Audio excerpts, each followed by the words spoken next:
여러분 안녕하십니까, 박종진입니다. 어제 정두원 의원 체포 동의안이 부결됐습니다.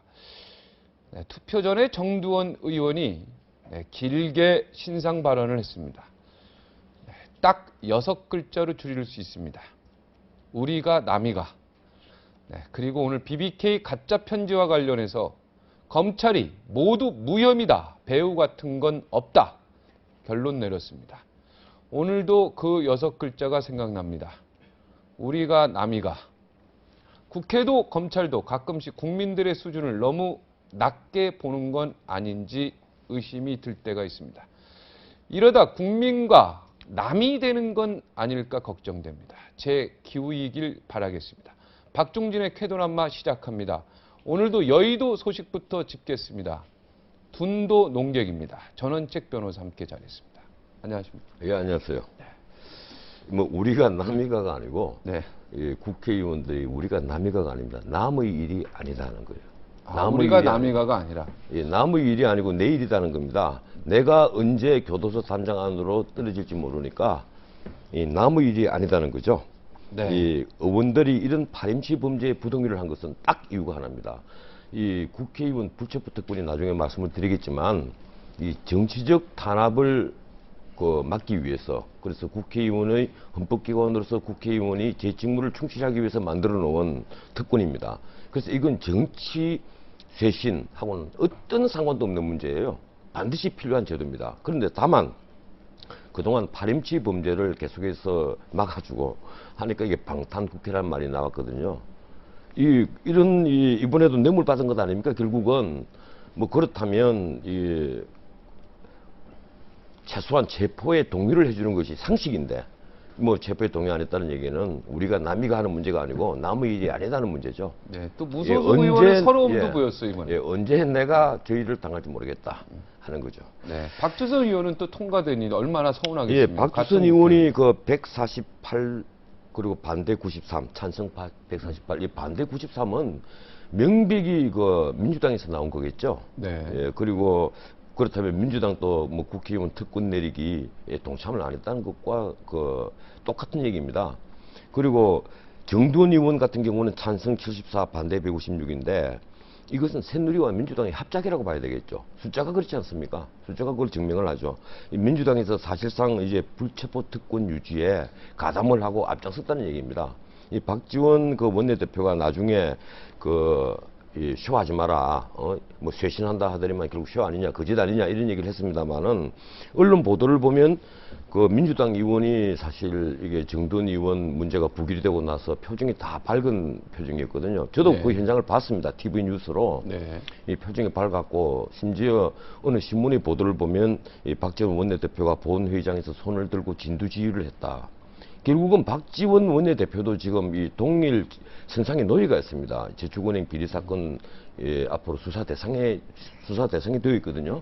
이분에게도 남의 일은 아니겠죠. 이 문제가 이분이 진정으로 이 특권을 내려놓고 이런 파렴치 범죄는 전부 다 구속 수감되어서 수사를 받아야 된다고 생각한 것인지, 혹은 정말 이분 또 남의 일이 아니다고 생각을 한 건지, 그건 뭐 본인만이 알겠죠. 하지만 정치적으로는 이분은 새누리당의 작태를 두고 쇼한 것이다, 이제 이렇게 얘기를 했는데 좀 그렇네요. 이 새누리 의원총회에서도 김용태 의원, 남경필 의원 이런 분들이 전부 다 반대 발언을 했거든요. 심지어 김용태 의원이 신문에 보도된 내용을 보면 이 한 개인이 생사가 걸린 문제다 이랬는데, 참 이게 공과 사를 구분을 못하는 발언인 겁니다. 한 개인이 생사가, 정두원 의원이 생사가 걸려 있으니까 우리가 봐주자는 문자 그대로 동지의식이죠. 이런 말이 공식 의원총회 석상에서 나왔다는 것 자체가 우리 국회의원들이 좀 이게 지나친 발상을 하는 것이 아니냐. 이 박주선 의원 같은 경우는 1심에서 유죄 판결을 받고 징역형이 선고가 되어 있습니다. 이러니까 국회가 동의하는 것은 어떤 의미에서는 굉장히 당연한 거예요. 우리가 민주적 기본 질서 아래 사법제도라는 것, 이것이 중요한 하나의 제도거든요. 이것을 우리가 인정을 하고 사법권이 독립을 인정해 주려면 사법부가 판단을 해서 징역형을 선고한 사람을 국회가 체포 동의를 하지 않는다. 이건 난센스겠죠. 그런데도 민주당 쪽에서 93분, 93분이 반대를 했습니다. 그래서 저는 그 부분도 좀 이상하게 생각을 하는데, 이 지금 정두원 의원 같은 경우는 그렇습니다. 이게 영장실질심사 이전에 네. 과연 체포동의를 구하는 것이 맞느냐, 아니면 판사가 그 영장실질심사를 한 뒤에 영장을 발부한다고 하고 나서 이 체포동의를 하는 것이 맞느냐. 이게 왜 논의가 되는가 하면 1995년에 처음으로 이 영장실질심사제도가 도입이 되지 않습니까? 네. 그리고 2007년도에 이것을 반드시 한 걸로 의무화를 시켰거든요. 네. 이 불체포 특권은 그 이전에 이 헌법에 다 보장이 돼가 있는 겁니다. 네. 이러니까 질서상으로 문제가 있는 건데, 제 생각은 그런 것 같아요. 이게 판사가 본인이 응할 때는 판사가 불러서 영장실질심사를 해서 영장 기각이 안 되고 영장 발부를 해야 될 경우에는 체포동의를 구하는 것이 맞고, 네. 본인이 만약에 영장실질심사에 처음부터 응하지 않을 경우에는 검찰이 그 체포동의를 국회에다가 구하는 것이 맞지 않겠느냐. 저는 이런 판단을 합니다. 이런 식으로 좀 제도로 운용을 해야 되지 않겠느냐. 왜 그런가 하면 국회가 체포동의를 했는데 만약에 판사가 영장실질심사를 해서 영장 기각을 하면 그 모양새가 아주 우스워집니다. 국회는 국민의 대표거든요. 국민의 대표가 체포동의를 했는데 이걸 만약에 재판부가 판단해서 기각을 한다면 이건 굉장히 웃기는 사태가 되어버리죠. 그래서 그런 걸 막기 위해서는 그러니까 절차가 좀 잘못됐다 이런 말씀이에요. 절차에 문제가 있다는 영장실질심사를 받고, 받고 기각이 되면은 이제 기각된 거고요. 예. 만약에 체포동의 아니 구속이 결정이 되면 그때 체포동의를 구하는 것이 맞고, 네, 본인이 만약에 영장실질심사를 거부를 하고 법정에 출두하는 것을 하지 않겠다고 나온다면 그때는 검찰이 체포동의를 국회에 구하는 것이 옳지 않겠느냐. 그렇죠. 이런 체포동의안이 생각을 합니다. 통과가 됐는데도 법원이 볼 때 야 이거 증거도 부족하고 도주 인멸의 저기가 없다, 도주 우려 없다. 그러면 기각 해버리면 이게 뭐가 됩니까? 그렇죠. 바보가 그런데 되는 거지. 국회가 갑자기. 국회의 체포 동의가 자주 많이 일어나게 되면 가장 우리가 우려하는 사태가 바로 그겁니다. 국회의원은 이 독립된 헌법기관이거든요. 그리고 행정부를 견제를 하고 비판을 하고 하는 자리입니다. 그런데 정치적 탄압으로 영장이 청구가 되고 특정인이 뒤를 캐서 그 사람의 어떤 그 죄를 캐내고 해서 영장이 청구될 수가 있는 거예요. 그래서 이 불체포 특권을 대응하는 것은 이 국회가 정말 양심적으로 제대로 심의를 해야만 됩니다. 네. 하지만 파렴치 범죄에 방탄 국회 역할을 하라고 이 불체포 특권을 준 건 아닙니다. 좌우지간 이 불체포 특권 자체를 버리는 것을 마치 정치 쇄신을 하는 것이다. 이건 난센스죠. 그건 아니죠. 불체포 특권은 민주주의를 위해서 헌법이 만들어 놓은 제도입니다. 이 제도는 반드시 필요한 제도예요.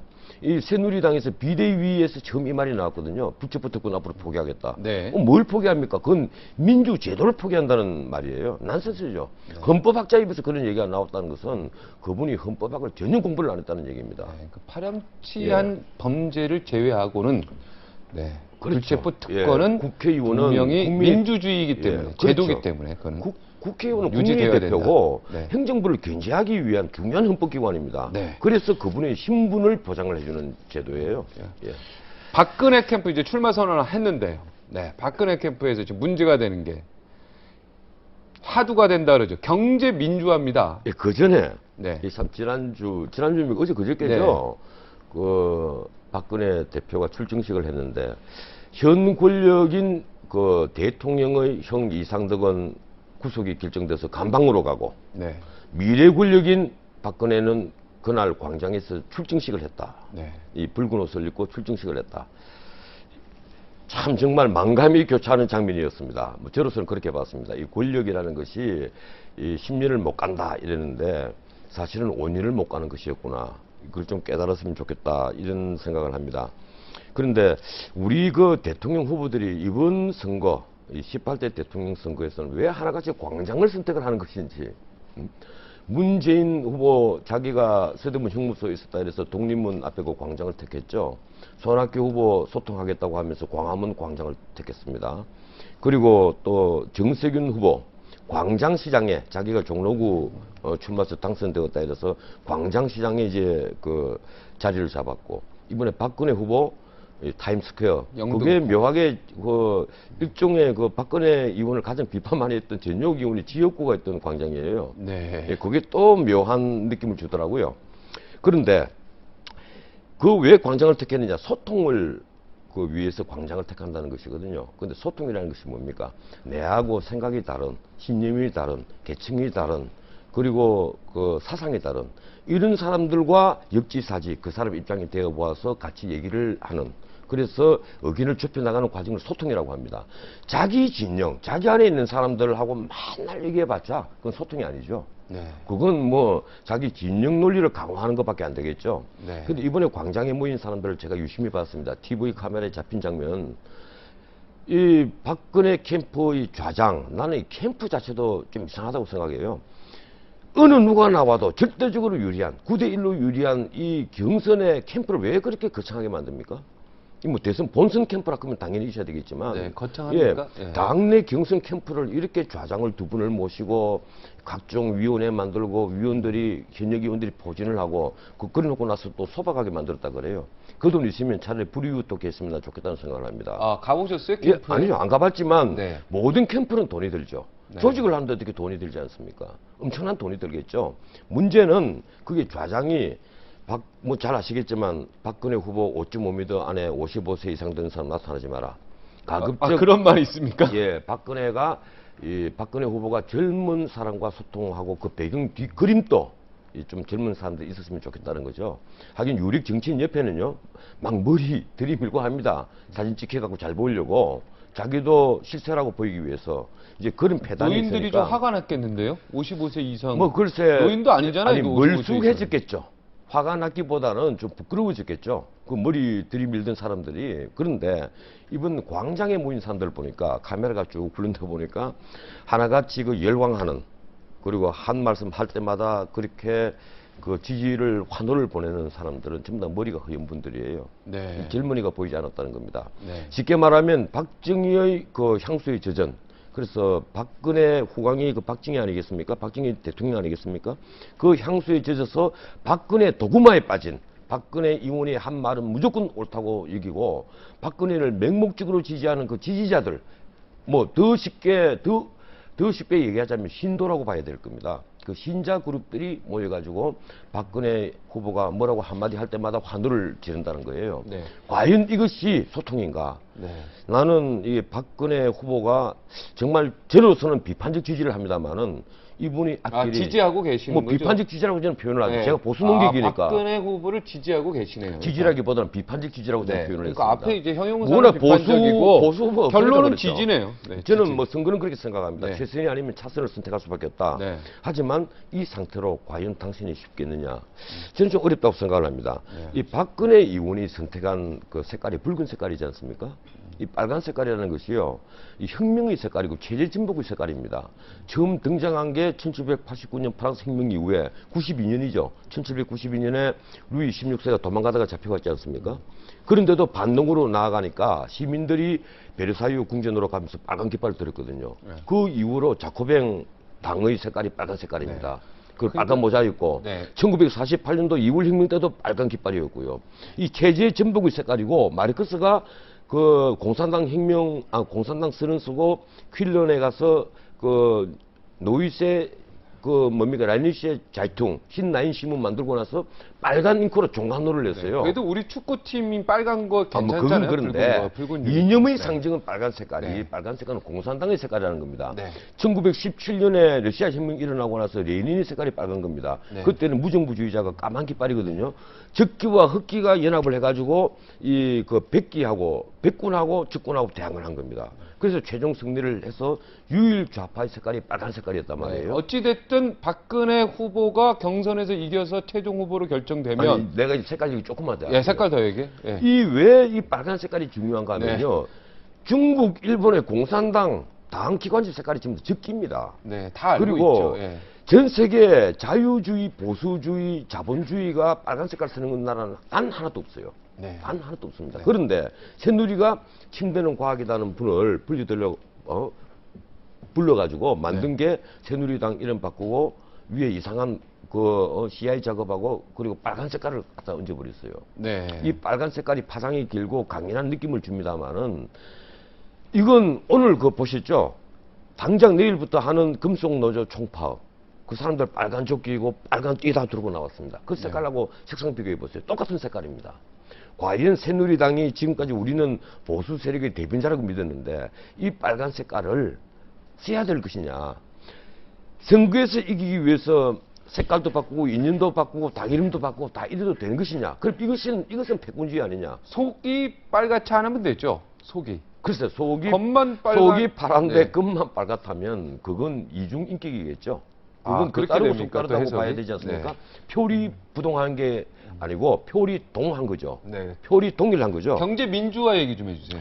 이 경제 민주화를 이제 박근혜 그 후보가 광장에서 경제 민주화, 일자리, 복지 세 가지를 캐치프레이즈로 네. 내걸지 네. 않았습니까? 그래서 내 꿈이 이루어지는 나라 이렇게 얘기를 했는데 이 경제 민주화 솔직히 말해서 정치적 구호입니다. 정치적 언어고요.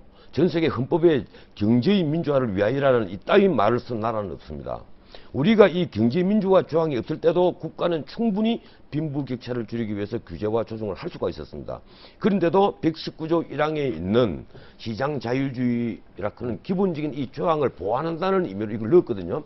그렇다면 왜 굳이 이 경제 민주화를 위하여라는 말을 넣었냐는 거예요. 차라리 그 앞에 나와 있는 말 있죠.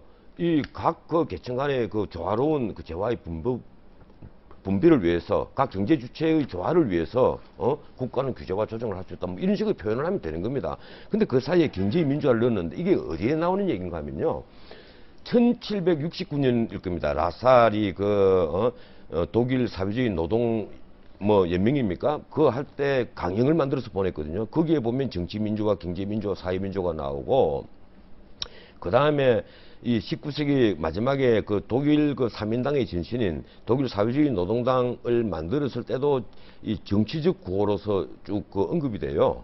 거기 뭐 베벨도 그런 말을 썼고 그 당시에는 그런 말을 썼고 영국은 그 뭐가 아니냐. 영국은 이카노믹 데모크라시란 말이 나옵니다. 경제 민주주의란 말이 나와요. 영국 노동당 네. 하기 이제 폐변 사회주의 그게 그 장문을 보면 네. 그런 단어가 7번에서 네. 쓰이는데 우리가 이 경제의 민주화란 말은 정확히 말하면 사회주의로 가는 3단계 설에 있는 중간 단계입니다. 정치 민주화를 하고 경제 민주화를 하고 그다음에 사회 민주화를 하면 사회주의가 완성이 된다는 거예요. 이 단어를 거침없이 우리 헌법에 올린 자가 누구냐? 바로 김종민 위원입니다. 네. 본인이 그렇게 얘기하니까요. 사회주의가 나쁜 겁니까 그런데? 사회주의가 나쁘다는 얘기는 아니죠. 아. 하지만 전 세계에서 지금 이념 전쟁에 있어서 민주 자본주의가 최종적으로 승리한 것은 맞습니다. 지금까지는 네. 그렇습니다. 네. 저는 이게 프란시스 후쿠야마가 말하는 역사의 종말 이 얘기를 하는 게 아니에요. 더 나은 제도가 나올지도 모르겠죠. 하지만 사회주의는 아니었다는 거예요. 사회주의는 이미 아니다는 것이 이미 이 전쟁에서 끝난 겁니다. 1789년 러시아 자유주의 혁명이 일어나고 91년에 러시아가 완전히 구소련이 무너졌죠. 네. 그리고 92년에 옐친이 어떤 의미에서 완성을 했습니다. 러시아 자유주의 혁명을. 그 이후로 사회주의는 일단은 패배한 것이죠. 이 기본적인 우리가 원류적 사회주의는 잘 살고 있는 북유럽 국가들이 다 사회주의 아닙니까? 민주사회주의라고 얘기를 해야죠. 민주사회주의라고 민주사회주의라고 얘기해야 네. 되고 이미 그 사회민주주의도 후퇴를 했습니다. 우리가 민주사회주의하고 사회민주주의를 약간 구분을 하자면 그렇습니다. 네. 사회민주주의가 이 자본시장을 인정을 하고 그리고 대의민주제도를 인정을 하고 좀 더 이게 대의민주주의의 이 민주정이라는데 더 비중을 방점을 찍게 되면 민주사회주의라고 그러거든요. 우리가 네. 영국 그 노동당 같으면 민주사회주의를 쫓는 정당이라고 네. 이해를 하죠. 그건 사회주의와는 다른 거예요. 네. 사회주의는 공산주의로 가기 마지막 전 단계의 주의입니다. 네, 다음 질문 예. 드리겠습니다. 김문수 경기도지사가 김영삼 대통령한테 인사 갔더니 전 대통령한테 김문수 지사가 오늘 토끼가 사자를 출마 선언을 했는데 잡는 격이다 이런 예, 얘기. 저는 이분이 출마 선언한 걸 여러 가지 의미로 일단은 봅니다. 본인이 살아남기 위해서 출마 선언, 대선 후보가 되기 위해서 출마 선언한 건 아닐 거예요. 본인이 정치적으로 살아남고 차차기를 기대한다. 이런 정치적인 포석을 깔기 위해서 출마 선언을 했는데, 그래서 오늘 또 미리 얘기했죠.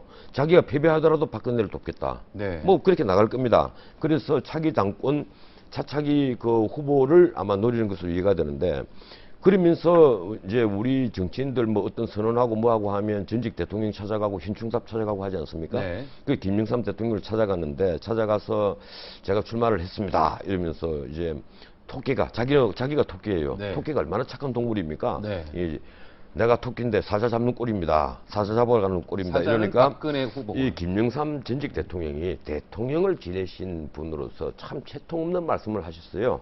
박근혜 사자 아니다. 이까지는 좋습니다. 막 격려를 해주는 네. 셈치고 박근혜 7푼이다. 이 얘기했거든요. 7푼은 뭡니까? 7푼이 8푼이가 보통 명사입니다. 이 네. 구사전 보면. 아, 그렇습니까? 7푼이는 뭐냐? 8푼이가 뭐냐? 둘 다 그 경상도 방언입니다. 네. 7푼이는 칠삭동이, 8푼이는 팔삭동인데 7푼이는 어른이 돼도 어린아이 수준의 그 어떤 유치한 그 의식밖에 못 가지고 있는 사고밖에 못하는 좀 모자란 사람 이런 그냥 뜻입니까? 모자라는 게 아주 많이 모자라죠. 아주 많이 모자라죠. 예, 어른이 되어도 거의 변별 능력이 없는 이런 경우를 7푼이라고 부르고 8푼이는 박근혜 후보가 예, 무척 기분 나빠할 것 8푼은 같은데. 그거보다 박근혜 조금 캠프가? 낫겠죠. 네. 조금 나은 사람인데 일반적으로 8푼이라고 쓰이는 용어를 보면 여기저기 채통 없이 끼어드는 사람을 저 8푼이라고 하죠. 네, 박근혜 예. 캠프에서 지금 기분 무척 나빠서 난리 뭐 났습니다. 무척 나쁘겠지만 전직 대통령이 그런 말을 하게 된 동기를 또 살펴보면 사실 지난 4.11 총선이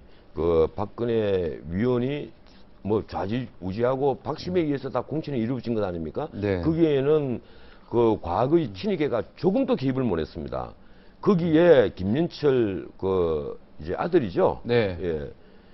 이 양반이 뭐 이분이 지난번에 그 공천, 여의도 네. 연구소 부소장까지 이제 올라갔습니다. 네. 사실 그런 자리에 올라가면 국회의원 공천 주는 건 당연하겠죠. 네. 그래서 믿어 의심치 않았는데 공천에서 여지없이 뭐 잘라버렸거든요. 네. 이러니까 그 순간에 이제 박근혜는 김영삼 대통령으로 보면 정말 믿고 미운 사람이 되어버렸겠죠. 네. 그런데 내가 만약에 당권을 갖고 있고 아니면 내가 공천심사위원이라도 김현철에게는 공천을 주지 않았을 겁니다. 최소한 그런 한보비리에 엮였고 하는 그런 문제가 있으면 본인이 스스로 정치적인 어떤 힘을 가지고 본인이 가시덤불을 헤쳐나가야죠. 자기가 그 새누리라는 정당에서 그 텃밭인 거제도에서 공천을 받겠다라든지 아니면 전국구 공천을 받겠다라든지 하는 건 난센스입니다. 최소한 전직 대통령의 아들이고 정치적인 야망이 있다면 내가 만약에 그런 입장에 놓여 있다면 난 스스로 헤쳐나갈 겁니다. 자기가 정말 한부비리가 억울하고 하면 자기 나름대로 정책을 개발하고 비전을 개발하고 해서 자기 스스로 개척해 나가야죠. 그렇지 않고 새누리에 그 기대 보려다가 그것이 허망하게 무너지고 기대를 벗어나게 되니까 전직 대통령, 그 아버지인 전직 대통령이 박근혜는 7푼이다. 어떤 그 앞에는 어떤 이유도 나열되지 않습니다. 뭐뭐뭐 하니까 7푼이다. 이러면 또 모르겠는데 그냥. 예, 7푼이다 하는 것은 그건 좀 심한 얘기죠. 네. 말이 안 되는 얘기라는 겁니다. 마지막 전원체계 촌철살인 예. 정치권 뉴스 결론 내려주시죠. 글쎄, 저는 그 박주선은 구속 그 동의하고 정두원 의원을 그 뭐 정두원 의원 저도 개인적으로 잘 압니다. 네네. 뭐 그분이 들으면 네, 섭섭하겠지만은 객관적으로 보는 거죠. 이 정두원 의원이 본인 스스로가 사법부에 가서 심판받고 싶다고 얘기했지 않습니까? 네. 본인이 뜨뜻하다는 거예요. 네. 하지만 지금 그 의심받고 있는 것은 발임식 범죄거든요. 네. 그런데 이런 문제에 그 국회의원이 체포 동의를 하지 않았다는 것은 저는 참 난센스라고 생각합니다. 그래서 내가 국회의원들에게 묻고 싶어요. 누가 너희들 돈을 훔치면 체포에 동의하지 않겠느냐. 그 정두원 의원이 받은 뇌물이 바로 여러분들이 돈이다. 우리 국민이 돈이다는 겁니다. 누가 너희의 돈을 훔치면 너희가 그걸 용서하겠느냐. 용서하시겠습니까? 액수가, 그러니까 이해됐어요. 예. 내가 액수가 얼마냐에 따라 박종진 부장의 네. 지갑을 훔쳤거나 박종진 집안에 변호사님이 집에 네. 뭐 네. 문짝을 하나 뜯어내 갔다면 네, 그걸 그냥 한 푼을 가져가세요. 용서하시겠습니까? 네, 그냥 저는 가져가세요. 용서합니다. 그렇게 넓은 네. 마음을 가지고 있습니까? 제가 지갑 드릴까요? 알겠습니다. 예. 내가 박종진 부장이 공산주의자라는 걸 새삼 깨달았습니다. 아, 왜 그러십니까? 방송에서 그런 말 하시면 공산주의자로 우리 오해 변호사님이 가져가면 드리겠다 이런 거. 아 고맙습니다. 네. 그런 동지 그런 동지 의식은 좋은 거 예, 아니에요? 고맙습니다. 네. 딴 사람이 예. 가져가면 용서할 예, 수 없죠. 방송에서 하는 네. 농담으로 듣겠습니다. 네. 고맙습니다. 예. 여기까지입니다. 예. 고맙습니다. 예, 감사합니다. 온 국민의 가계 부채를 해소하겠다고 대선에 나선 분입니다. 하지만 많은 사람들은 인천의 부채부터 해결하라고 성토하고 있습니다. 인천시에 빚을 9조 원 물려주고 떠난 안성수 전 인천시장. 네, 안성수 전 당대표가 아닙니다. 안상수 전 인천시장입니다. 대통령 대선 네, 나서 출마하셨습니다. 본인은 억울하다고도 합니다. 억울한 이야기 들어보겠습니다. 59초 후에 뵙겠습니다.